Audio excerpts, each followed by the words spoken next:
శ్రీ గురుభ్యో నమః. ఒక వృద్ధుడు పరమాచార స్వామి దర్శనానికి వచ్చాడు. ఆయనకు వాగ్దగ్యంతో పాటుగా వినికిడి సమస్య, చూపు మందగించడం జరిగింది. ఆ దశలో ఆయనకు భారత భాగవతాలు చదవాలని బలమైన కోరిక ఏర్పడింది.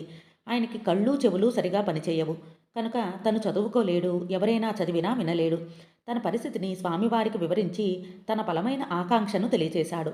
స్వామి అక్కడ ఉన్న పండితులకు అతని కోరికను, సమస్యను రెండిటినీ వివరించి పరిష్కారం చూపమని కోరారు. పండితుల నుంచి ఎలాంటి సమాధానం రాకపోవటం వల్ల స్వామివారే మీలో ఎవరైనా నైమిసారణ్యం వెళ్ళారా అని అడిగారు. కొందరు వెళ్ళామని సమాధానం చెప్పారు. వ్యాస మహర్షి పురాణాలు రాసిన ప్రదేశం ఏది అని అడగగా పండితుల నుంచి సమాధానం రాలేదు. వ్యాసకత్తి అనే క్షేత్రం గురించి విన్నారా అని అడుగగా అందరూ మౌనం వహించారు. ఆ ప్రదేశంలోనే మహర్షి పురాణాలను రచించారు. వెంటనే స్వామివారు వృద్ధుని వైపు చూస్తూ, మీరు నైమిసారణ్యం వెళ్ళి కొంతకాలం నివసించండి. అటు తర్వాత వ్యాసకత్తి అనే క్షేత్రానికి వెళ్ళి పురాణాలను స్మరించి ఆ క్షేత్రానికి నమస్కారం చెయ్యండి.